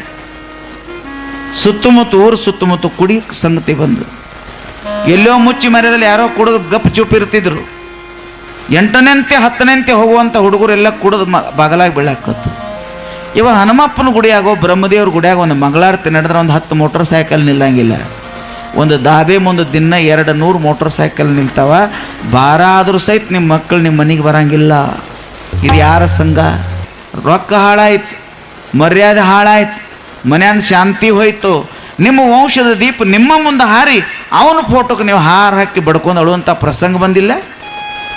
ಹೇಳನು ಎಷ್ಟು ಪುಡಿ ತಿನ್ನೋ ಹುಡುಗರಿಲ್ಲ, ಎಷ್ಟು ಕುಡುಕರಿಲ್ಲ. ದೇಶ ಕೆಡಬಾರ್ದು. ಒಂದು ಮನೆ ಚಂದ ಆದ್ರೆ ಓನ್ ಚಂದ ಆಗ್ತದೆ. ವಿದ್ಯೆ ಕಲಿಸದ ತಂದೆ, ಬುದ್ಧಿ ಕೊಡದ ಗುರು, ಬಿದ್ದಿರಲು ಬಂದು ನೋಡದ ತಾಯಿ, ಇವರೆಲ್ಲರೂ ಶುದ್ಧ ವೈರಿಗಳು ಸರ್ವಜ್ಞ. ಸಾಲಿ ಎಟ್ಟ ದೊಡ್ಡಿದ್ರದ್ದು ಸಹಿತ ಒಳಗಿರ್ತಕ್ಕಂಥವ್ರು ಚೆನ್ನಾಗಿ ಒಂದು ಸ್ವಲ್ಪ ಗೌರ್ಮೆಂಟ್ 30ನೇ ತಾರೀಕಿಗೆ ನುಸ್ತಾ ಎನಿಸೋದಲ್ಲ. ನಮ್ಮ ದೇವರು ಗುಡಿ ಒಳಗಿಲ್ಲ, ನಮ್ಮ ದೇವರು ಗುಡಿ ಒಳಗಿಲ್ಲ, ನಮ್ಮ ದೇವರು ಯಾವುದೋ ತೀರ್ಥ ಕ್ಷೇತ್ರದಲ್ಲಿಲ್ಲ. 30ರಿಂದ 40 ಮಕ್ಕಳದಾವಲ್ಲ, ಈ ಸುಂದರವಾದಂತಹ ಈ ಶಾಲೆಯೇ ದೇವ್ರ ಗುಡಿ. 40 ಮಕ್ಕಳದಾವಲ್ಲ, 40 ಮಕ್ಕಳ ಹೃದಯದಲ್ಲಿ ಕುಂತ ಜ್ಞಾನವನ್ನು ಪರೀಕ್ಷೆ ಮಾಡ್ತಕ್ಕಂಥ ಸರಸ್ವತಿಯೇ ನಿಜವಾಗಿರ್ತಕ್ಕಂಥ ನಮ್ಮ ದೇವರು. 40 ಮಕ್ಕಳೇ ನಮ್ಮ ದೇವ್ರಂತ ಯಾವ ಬೆವರು ಸುರಿಸ್ತಾನಲ್ಲ, ಅವ ಗುರು ಸಾಕ್ಷಾತ್ ಪರಬ್ರಹ್ಮ ಆಗ್ತಾನೆ. ಇವತ್ತಿನ ಸುಂದರವಾದಂಥ ಭಾರತ ದೇಶ, ಒಬ್ಬ ಯಾವ ವಿದೇಶದ ಮನುಷ್ಯ ಈ ಭಾರತ ದೇಶ ಹಂಗದ, ಮುತ್ಯಾನ ಜಾತ್ರೆ ನಡೀತದ, ಸಂತ್ರದಾರ, ಸಂಸ್ಕೃತಿ ಬಹಳ ದೊಡ್ಡದು, ಏನೆಲ್ಲ ನೋಡ್ತೀವಿ ಹೇಳ್ತಾರೆ. ಈ ಭಾರತ ಒಮ್ಮೆ ನೋಡಿ ಬರ್ಬೇಕಂತ ಹೊಂಟದ. ಬಹಳ ವಿದೇಶದ ಮನುಷ್ಯ ಈ ಭಾರತ ದೇಶ ಬಗ್ಗೆ ಏನೇನೋ ಕೇಳ್ಕೊಂಡಂಥ ಮನುಷ್ಯ ನೋಡೇ ಬರ್ಬೇಕಂತ ಬಹಳ ದೊಡ್ಡ ಸಾವಿರಾರು ಕೋಟಿ ಆಸ್ತಿವಂತ ಶ್ರೀಮಂತ ಮನುಷ್ಯ, ಬುದ್ಧಿವಂತ ಈ ಭಾರತ ದೇಶ ನೋಡಕ್ಕೆ ಬಂದ. ರಾತ್ರಿ ಮುಂಬೈದಾಗ ಬಂದು ವಿಮಾನದಾಗ ರಾತ್ರಿ ಹಿಡಿದ 11ಕ್ಕೆ ದೊಡ್ಡ ಲಾಜಿಂಗ್ ಮಾಡಿದ. ಹೋಗಿ ಅಲ್ಲೆಲ್ಲ ಫ್ರೆಶ್ ಆದ, ಊಟ ಮಾಡಿ ಎಲ್ಲ ಮಾಡಿದ. ಅವು ಮುಂಜಾನೆ ಹರಿವತ್ತು ಎದ್ದು ಕೂಡಲೇ ವಾಕಿಂಗ್ ಮಾಡೋದು ಅವನೊಂದು ರೂಢಿ. ಅವಂದಾಗ ಇನ್ನೆಲ್ಲ ಆರಾಮ್ ಊಟದ ಮಾಡಿ ಈ ಮುಂಬೈ ಸಿಟಿ ಹಿಡ್ಕೊಂಡ ಇನ್ನು ಹಳ್ಳಿ ತನ ಬಿಜಾಪುರ ತನ ಇದೇನೇನೋ ದೊಡ್ಡ ಹೇಳ್ತಾರೆ ನೋಡೋನು. ಮೊದಲು ಮುಂಜಾನೆ ವಾಕಿಂಗ್ ಮಾಡೋಣ ಅಂತ ಜರ ಶುಗರ್ ಮನುಷ್ಯ. ರಾತ್ರಿ ಬಂದು ಮಕ್ಕೊಂಡಿದ್ದ. ಹರಿವತ್ತು ಸಮುದ್ರ ದಾಂಡಿ, ಉಸಿಗಿನ ಪ್ರದೇಶ, ಮುಂಬೈ ಸಮುದ್ರ ದಾಂಡಿಗೆ 1 ತಾಸು ತನ ಓಡ್ತಿದ್ದ. ಓಡಿ ಮೇಯೆಲ್ಲ ಬೆವರು ಬಿಡ್ತು. ಸಮುದ್ರ ದಾಂಡಿಗೆ ಉಸಿಕ್ಕಿನ ತೆಕ್ಕ ಒಂದು ಕಟ್ಟಿತ್ತು, ಕಟ್ಟಿ ಮ್ಯಾಗ ಕುಂತ. ಶುಗರ್ ಮನುಷ್ಯರು ಏನೇನೋ ಸ್ವಲ್ಪ ತಿನ್ಬೇಕಲ್ಲ, ಬಿಸ್ಕಿಟ್ ಇತ್ತು ಅವ್ನ ಕಿಶ್ಯಾಗ. ಓಡಿದ್ದ, ಯಾಕೋ ಒಂದಿಟ್ಟು ಶುಗರ್ ಕಡಿಮೆ ಅನಿಸಾಯ್ತು, ಒಂದು 4 ಬಿಸ್ಕಿಟ್ ತಿನ್ಬೇಕಂತ ಬಿಸ್ಕಿಟ್ ಕೈಯಾಗ ತೊಗೊಂಡ. ಆಟೋತನ ಒಂದು 3ರಿಂದ 4 ವರ್ಷದ ಒಂದು ಸಣ್ಣ ಮಗು, ಹೆಣ್ಣು ಕೂಸ, ಕೇಳಂಗದ ಕತೆ. ಒಂದು 4 ವರ್ಷದ ಒಂದು ಸಣ್ಣ ಕೂಸ, ಬಿಚ್ಚಿದ ಜಡೆ, ಕೆದರಿದಂಥ ಕೂದಲ. ಆ ಕೂಸು ಯಾರು ತಂದೆ ತಾಯಿ ಇಲ್ಲ, ಹರಕ್ಕೆ ಹೊಟ್ಟೆ ಮ್ಯಾಗೆಲ್ಲ ಬಟ್ಟೆ ಹರಿದಿತ್ತು, ಕೆದರಿದ ಕೂದಲು, ಅದಕ್ಕೆ ಯಾರೂ ಇಲ್ಲ, ಅನಾಥ ಕೂಸ. ಇದೆಲ್ಲ ಕೂದಲೆಲ್ಲ ಬಿಚ್ಚಿತ್ತು, ಸಣ್ಣ ಕೂಸ. ಆ ಸಮುದ್ರದ ಅಣ್ಣಿ ಅಳ್ಕೋತ ಹೊಂಟಿತ್ತು. ಇವು ಕೈಯಾಗ ಬಿಸ್ಕಿಟ್ ತೊಗೊಂಡಿದ್ದ. ಈ ಅಳ್ಕೋತ ಹೋಗಿ ಹುಡುಗಿನ ನೋಡಿದ. ಇದು ಅಂದವ, ಏನಂದ? ಇದ ಗ್ರೇಟ್ ಇಂಡಿಯಾ ಏನೇನೋ ಹೇಳ್ತಿರಲ್ಲ, ಇನ್ನು ಸೂರ್ಯ ಬಂದಿಲ್ಲ, ಎದ್ದು ಕೂಡಲೇ ಭಿಕ್ಷುಕರು ನೋಡೋದು ಬಂತಲ್ಲ, ಇಲ್ಲೇ ನೋಡಿ ನಿನ್ನೇನು ಹೋಗೋದು ಮುಂಬೈದಾಗ ಅಂದವ. ಸ್ಟಾರ್ಟ್ ಈ ಪ್ರಾರಂಭದಾಗ ಇದು ಯಾವುದೋ ಅಳಾದತಿ, ಹಿಂದಿಲ್ಲ ಮುಂದಿಲ್ಲ, ಅನಾಥಾಗಿ ಅಳಾದತಿ. ಅಂದರೆ ಈ ದೇಶ ಎಲ್ಲ ಬಡವ್ರದು, ಭಿಕ್ಷುಕರದು, ದರಿದ್ರ ದೇಶ. ಇನ್ನೇನು ನೋಡುವತ್ತೆ ಅಂತ ಅನಿಸ್ತು. ಇಲ್ಲೇ ನೋಡಲಿಲ್ಲ ನಾವು ಎದ್ದು ಕೊಡ್ಲೆ, ಇನ್ನು ಇಂಥ 1000 ಗಟ್ಟಲೆ ನೋಡಬೇಕು. ಆದರೂ ಮನುಷ್ಯ ಅಂದ ಬಳಕ ನೀವು ಕರುಣಾ ಅಂತ ಹೇಳ್ತಿರಲ್ಲ, ಇರ್ತೈತಿ ಅಲ್ಲ. ಯಾರಿದ್ರೆ ಇರುವಾತು ಒಬ್ಬ ಹೆಂಗೆ ತಿನ್ನೋದ, ಒಂದು 4 ಬಿಸ್ಕಿಟ್ ಕೊಡ್ಬೇಕಂದ್ರೆ ಕಮಿಂಗ್ ಪಾಪ ಅದು ಹ್ಞೂ ಅಂತ ಮುಂದೆ ಹೊಂಟಿತ್ತು. ಕೈ ಮಾಡಿ ಕರೆದಾಗ ಪಾಪ ಸಣ್ಣ ಕೂಸು ಮುಂದೆ ಬಂದ ನಿಂತಾಗ ಒಂದು 7-8-10 ಬಿಸ್ಕಿಟ, ಅರ್ಧ ಪಾಕಿಟ್ ಬಿಸ್ಕಿಟ್ ತೊಗೊಂಡ, ಹುಡುಗಿ ಕೈಯಾಗ ತೊಗೊಂಡ, ಕೊಟ್ಟ. ಹೋಗಿ ನಾವು ತಿನ್ನೋಕೆ ಹೋಗಿ, ನಿಂದು ಏನು ಗೊತ್ತಿಲ್ಲ, ಬಾಯಡಾಡ ನಿನ್ನ ಹೆಸರಾಡಿ ಏನು ಗೊತ್ತಿಲ್ಲ, ತೊಗೋ ಬಿಸ್ಕಿಟ ನಾವು. ಈ ಕೂಡ ತೊಗೋತು, ಆ ಬಿಸ್ಕಿಟ್ ತೊಗೊಂಡು ಅಳ್ಕೋತ ಮಾಡಿತು. ನಾವು ಸುಮ್ಮನೆ ನೋಡ್ಕೋತ ಕುಂತಿದ್ದ. ಇವನು ಬಿಟ್ಟು ಒಂದು 10 ಹೆಜ್ಜೆ ಹೋಗಿತ್ತು ಆ ಕೂಸ, ಅಲ್ಲೊಂದು ಸಣ್ಣ ನಾಯಿ ಮರಿಯಿತ್ತು. ಇವನು ಬಿಟ್ಟು ಒಂದು 8-10 ಹೆಜ್ಜೆ ಹೋಗಿತ್ರಿ, ಅಲ್ಲೊಂದು ಸಣ್ಣ ನಾಯಿ ಮರಿ ಇತ್ತು. ಪಾಪ ಅದಕ್ಕೂ ತಾಯಿಲಿ ತೀರ್ಕೊಂಡಿತ್ತು. ಹಸದಾದ ಮರಿ ಉಸುಕಿನಾಗ ಹೊಳ್ಳಾಡ್ತಿತ್ತು. ಸಣ್ಣ ಮರಿ ಒಂದು 5-6 ತಿಂಗಳ ಮಳೆ ಹೊಳ್ಳಾಡ್ತಿತ್ತು. ಅದು ಒದರಾಕತ್ತಿತ್ತು ಕೆಟ್ಟ. ಈ ಕೂಸಿಗೆ ಅವನು ಬಿಸ್ಕಿಟ್ ಕೊಟ್ಟ. ಈ ಬಿಸ್ಕಿಟ್ ತೊಗೊಂಡು ಕೂಸು ಹೊಂಟಿತ್ತು. ಈ ಕುಶನ ನೋಡಿ ಅಪಹಾಸ್ಯ ಮಾಡಿದ. ಬಡವ್ರ ದೇಶ ತಂದ, ಬಿಸ್ಕಿಟ್ ಕೊಟ್ಟ, ಇದು ಹೊಂಟಿತ್ತು. 4 ಹೆಜ್ಜೆ ಹೋಗಿತ್ತು. ಆ ನಾಯಿ ಮರಿ ಅವು ಇಲ್ಲ, ಹಾಲಿಲ್ಲ, ಹೊರಳಾಡಿ ಒದರಾದಿತ್ತು. ಈ ಕೂಸ ಹೋಗಿ ಆ ನಾಯಿ ಮರಿ ತನ್ನ ತೊಡೆ ಮೇಲೆ ತಗೋತು. ಆ ನಾಯಿ ಮರಿ ತನ್ನ ತೊಡೆ ಮೇಲೆ ತೊಗೊಂಡು ತನ್ನ ಕೈಯಾಗಿದ್ದಂಥ ಒಂದು 4 ಬಿಸ್ಕಿಟನ್ನು ತಿನ್ನಿಸ್ಲಾಕ ಶುರು ಮಾಡಿತು. ಅವ ಕಟ್ಟಿ ಮ್ಯಾಗ ಕೂತಂತ ಇವು ಕಣ್ಣಾಗ ನೀರು ಬಂತು. ಕಣ್ಣಾಗ ನೀರು ಬಂದು ಒಂದು ಮಾತಂದ. ಕಟ್ಟಿ ಮ್ಯಾಗ ಕೂತಂತ ಅವ ಅದ್ರ ಕಡೆ ನೋಡ್ದ, ಕಣ್ಣೀರು ತುಂಬಿದವಾಗ ಒಂದು ಮಾತಂದ, ಗ್ರೇಟ್ ಇಂಡಿಯಾ ಅಂದ. ಯಾಕೆ ಗ್ರೇಟ್ ಇಂಡಿಯಾ ಅಂದ? ಅದಕ್ಕೆ ಯಾರಿಲ್ಲ, ಅದು ಅನಾಥ. ಆದ್ರೆ ತನ್ನೆ ತಕ್ಕಿದ್ದನ್ನು ತನಗೇ ಆಗ್ಬೇಕನ್ಲಾರ್ದ ಇನ್ನೊಂದು ಕಷ್ಟದಲ್ಲಿ ಐತೆ ಅಂತ ತಿಳ್ಕೊಂಡು ತನ್ನ ಹೊಟ್ಟೆ ಇವತ್ತು ಮರೆತು ಆ ನಾಯಿ ಮರಿ ತಿನ್ನಿಸುವಂಥ ಪ್ರೀತಿ ಮಾಡುವಂಥ ಕರುಣಾಬುದ್ಧಿ ಎಲ್ಲರ ಇದ್ರೆ ಅದು ಭಾರತ ದೇಶದಲ್ಲಿ ಐತಿಪ್ಪ. ಜೀವನದಲ್ಲಿ ಹಂಚಿಕೊಂಡು ಉಣ್ಣವರ ದೇಶ. ಸುಖ ಬಂದಾಗ ಬರಲಿ, ದುಃಖ ಬಂದ್ರೆ ಬರಲಿ, ಸುಖ ದುಃಖದ ಮಧ್ಯದಲ್ಲಿ ಏನೇ ಇದ್ರೂ ಸಹಿತ ಪ್ರೀತಿಯಿಂದ ಹಂಚಿಕೊಂಡು ಬಾಳೆ ಬದುಕತಕ್ಕಂಥವ್ರ ದೇಶ. ಅದಕ್ಕಾಗಿ ಅಂದವ ದೇವರೇ, ಮತ್ತೊಂದು ಜನ್ಮ ಇದ್ದರೆ ಇನ್ನೊಮ್ಮೆ ಹುಟ್ಟಿ ಬಂದರೆ ಇಲ್ಲಿ ಕೂಲಿ ಮಾಡೋದ್ರ ಚಿಂತಿಲ್ಲ, ಈ ಭಾರತ ದೇಶದಾಗ ಹುಟ್ಟಿಸಪ್ಪ. ಇಲ್ಲಿ ಕರುಣ, ಇಲ್ಲಿ ಹೃದಯವಂತರಿದ್ದಾರೆ. ಎಲ್ಲ ಧನವಂತರಂತಲ್ಲ, ಹೃದಯವಂತರಿದ್ದಾರೆ, ಪ್ರೀತಿಸ್ತಕ್ಕಂಥ ಜನ ಇದ್ದಾರೆ. ಅಂಥವ್ರ ದೇಶದಲ್ಲಿ ನಾವು ಇರಬೇಕು ಅಂತ ಸುಂದರವಾಗಿ ಬರೀತಾನೆ. ತನ್ನ ಸುಂದರವಾದಂಥ ತನ್ನ ಚರಿತ್ರೆ ಬರೀತಾನೆ. ಅದಕ್ಕಾಗಿ ಇಂಥ ದೇಶದೊಳಗೆ ನಾವು ಇದ್ದಾಗ ನಾವೆಲ್ಲರೂ ಏನಾಗಬೇಕು? ಹೃದಯ ಶ್ರೀಮಂತಿಕೆ. ಇಡೀ ಸಿದ್ದೇಶ್ವರ ಅಪ್ಪ ಅವರು ಜೀವನದ 50-60 ವರ್ಷ ಲಕ್ಷ ಪ್ರವಚನ ಮಾಡೋ ಸಹಿತ ಹೃದಯವಂತರಿರಬೇಕು, ದಯಾವಂತರಿರಬೇಕು. ಆ ಪೂಳ ಕೊನೆಯವರೆಗೆ ಏನು ಹೇಳ್ಕೊತ ಬಂದ್ರಂದ್ರೆ, ಯಾರ ಬಂದಾಗ ಪ್ರಸಾದ ಮಾಡ್ರಿ. ಒಬ್ಬ ದನ ಕಾಯ ಬಂದರೂ ಸಹಿತ ಅಷ್ಟ ಪ್ರೀತಿ, ಒಬ್ಬ ದೊಡ್ಡ ಎಲ್ಲ ಫಿಲಾಸಫರ್ ಬಂದರೂ ಸಹಿತ ಅಷ್ಟ ಪ್ರೀತಿ. ಅಲ್ಲ, ಅಪೋಳು ಎಲ್ಲ ಜನರ ಪ್ರೀತಿ ಮಾಡಿ ಹೋದ್ರು. ಅದಕ್ಕಾಗಿ ಕರುಣವಿರಲಿ ಜೀವರೋಳು. ನಿನ್ನ ಮಕ್ಕಳಿಗೆ ಶ್ರೀಮಂತರು ಹೆಂಗಾಗಬೇಕು ಅಂತ ಕಲಸಕ್ ಹೋಗಬೇಡ. ನಿನ್ನ ಮಕ್ಕಳಿಗೆ ಆರೋಗ್ಯದಿಂದ ಸಂತೋಷದಿಂದ ಇರುವುದನ್ನು ಮೊದಲು ಕಲಿಸು. ಮಕ್ಕಳಿಗೆ ನೀಟ್ ಎಕ್ಸಾಮ್ ಬರ್ಸೋದು ಮುಖ್ಯ ಅಲ್ಲ, ಅವ್ರು ನೀಟ್ ಬದುಕಬೇಕು, ಹಂಗ ಕಲಿಸೋದು ಬಹಳ ಮುಖ್ಯ. ಬಂದಂದ್ರೆ ಒನ್ಸ್ ಮೋರ್ ಅಂದ್ರೆ ಇನ್ನೊಮ್ಮೆ ಹಾಡಿ ತೋರಿಸ್ತಾನ. ಚಲೋ ಡ್ಯಾನ್ಸ್ ಮಾಡೋ ಬಂದಾವ ಇನ್ನೊಮ್ಮೆ ಒನ್ಸ್ ಮೋರ್ ಅಂದ್ರೆ ಡ್ಯಾನ್ಸ್ ಮಾಡಿ ತೋರಿಸ್ತಾನ. ಚಲೋ ಮಾತಾಡೋ ಬಂದಾಗ ಒನ್ಸ್ ಮೋರ್ ಅಂದ್ರೆ ಅವನು ಮಾತಾಡಿ ತೋರಿಸ್ತಾನ. ಮತ್ ಸತ್ ಹೆಣಕ್ ಮಾಲೆ ಹಾಕಿ ಒನ್ಸ್ ಮೋರ್ ಅಂದ್ರ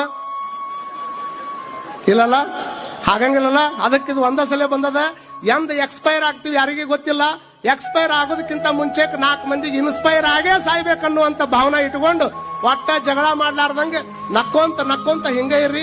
ಯಾರ ಕುಟಾಗ ಜಗಳ ಮಾಡಕ್ ಹೋಗ್ಬೇಡ್ರಿ. ಮಾಡಿದ್ರ ಮಾಡವಲ್ರಕ್ಕ ಅದನ್ನ 4 ಮಂದಿ ಮುಂದೆ ತಗೊಂಡ್ ಹೋಗಕ್ ಹೋಗ್ಬೇಡ್ರಿ.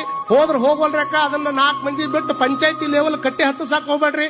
ಅಲ್ಲಿ ಹೋದ್ರ ಹೋಗವಲ್ರಕ್ಕ ಅದನ್ನ ತಗೊಂಡು ಪೊಲೀಸ್ ಸ್ಟೇಷನ್ ಮೆಟ್ಲ ಹತ್ತಾಕ್ ಹೋಗ್ಬೇಡ್ರಿ. ಹೋದ್ರು ಹೋಗವಲ್ರಕ್ಕ FIR ಮಾತ್ರ ಹರ್ಸಾಕ್ ಹೋಗ್ಬೇಡ್ರಿ. ಹರ್ಸಿದ್ರು ಹರ್ಸುವಲ್ರಕ್ಕ ಕೋರ್ಟ್ ಮೆಟ್ಲಕ್ ಹತ್ತಾಕ್ ಹೋಗ್ಬೇಡ್ರಿ. ಹತ್ತಿದ್ರು ಹತ್ತುವಲ್ರಕ್ಕ ಆ ಕಡೆ ಜಮೀನಿಲ್ಲ ಈ ಕಡೆ ಜಾಮೀನಿಲ್ಲ, ಮಕ ಒಣಸ್ಕೊಂಡು ಊರ್ ಮಂದಿ ಬ್ಯಾಸರಾಗಿ ಜೀವನ ಮಾಡ್ಬೇಡ್ರಿ ಅನ್ನೋದು ನನ್ನ ಮಾತಿನ ಅರ್ಥ ಅಂತ ಹೇಳಿ. ನಮ್ದು ಹಂಗೆ ಆ ಬ್ಯಾಂಕಿನಾಗ ಅಷ್ಟದ, ಈ ಬ್ಯಾಂಕಿನಾಗ ಅಷ್ಟದ, ಸ್ವಿಸ್ದಾಗದ ಅಥವಾ ಮತ್ತೆ ಯಾವುದೇ ದೇಶ ಅದ ಅನ್ನೋದಷ್ಟೇ ನಮ್ಮ ಹೆಸರಲ್ಲೇ.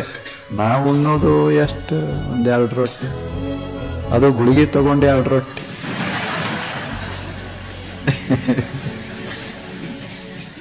ಹೌದಲ್ಲ? ತುಪ್ಪ ಪಚನ ಆಗಂಗಿಲ್ಲ, ಡಾಕ್ಟರ್ ಬೇಡ ಅಂತ ಹೇಳ್ಯಾರ. ಸಕ್ರೆ ಅಂತೂ ತಿನ್ನಂಗ ಇಲ್ಲ, ಖಾರ ಮುಟ್ಟಂಗಿಲ್ಲ. ಆದರೂ ಕೋಟ್ಯಾಧೀಶ, ಅಬ್ಜಾಧೀಶ, ಏನು ಆನಂದ ಹೇಳಿ. ಏನಿದು ಜೀವನ? ಸ್ವಲ್ಪ ಆದರೂ ಆಲೋಚನೆ ಮಾಡಿದೆ. ನಾವ್ಯಾರು ಮನೆ ಬಂದವರು, ಆದ್ರೆ ಹಿಂಗೆ ನಡೆಸೇವಿ ಈ ಜಗತ್ನಾಗ ಬಂದು.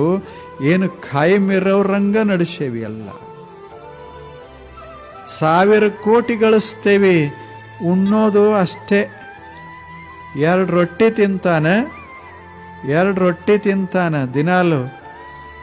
ಮತ್ತು ಎಷ್ಟು ಗಳಿಸ್ಯಾನಂದ್ರೆ 1 ಟನ್ ಗಟ್ಲೆ ಬಂಗಾರ ಗಳಿಸ್ಯಾನ. ಎದಕ್ಕಂತ ಗೊತ್ತಿಲ್ಲ ಅಷ್ಟೆ. ಎದಕ್ಕೆ ನಾಳೆ ಹೋಗ್ತಾನೆ ಗೊತ್ತಿಲ್ಲ.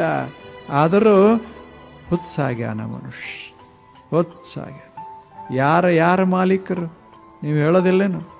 ಪತಿ ಅಂತಾರೆ, ಅವರು ತಾವು ಸತಿ ಅಂತಾರೆ, ಇವರು ಪತಿ ಅಂತಾರೆ. ಪತಿ ಏನು ಹೇಳಿ?